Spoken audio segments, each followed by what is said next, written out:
Imagine a battlefield where flying robots, encrypted data, and improvised bombs change the rules of war. Where the front line isn't just a line, but a vast, shifting network of airspace, streets, supply routes, and sometimes your smartphone.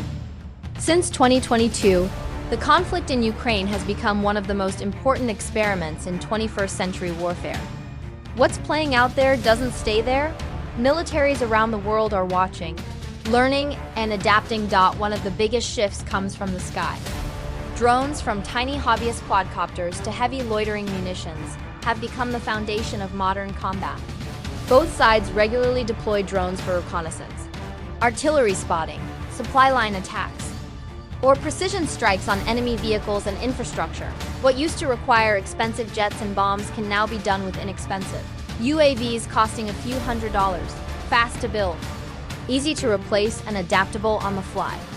That drone-at-scale model transforms warfare from something dominated by elite air forces to something any moderately equipped group can wage. As a result, the battlefield has expanded. Traditional front lines, long lines of trenches separating armies, have largely vanished. Instead, almost any road, supply depot, bridge, or rear base can be a target. War now means constant vigilance, not just on the front, but deep behind enemy lines. Urban zones, logistics routes, even civilian infrastructure.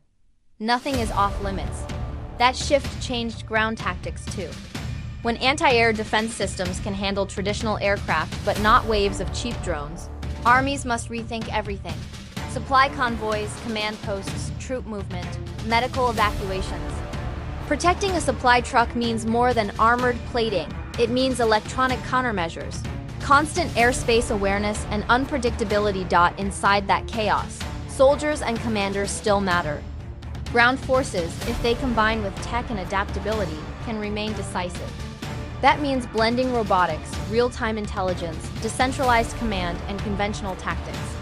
The war reminds the world that modern tech can augment warfighting, but human decisions still decide outcomes. But technology hasn't erased brutality. The war remains brutal, messy, and tragic. Civilian zones transformed into war zones. Infrastructure shattered, lives destroyed. The collapse of the clear frontline model doesn't make war cleaner. In many cases, it makes danger everywhere. There are lessons from Ukraine that military planners worldwide are taking to heart. First, expect warfare to be multidimensional.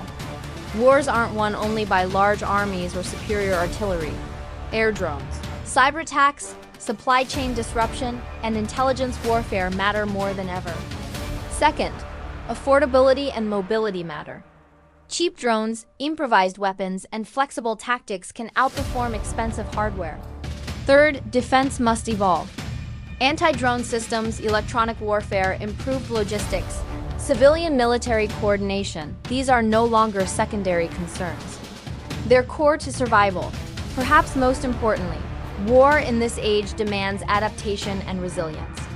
A nation's strength is no longer measured solely in tanks, artillery, or numbers, but in how fast it can learn, respond, and protect its people. The Ukraine conflict stands not as a warning from the past, but as a blueprint for the future of war. Nations will either adapt or fall behind.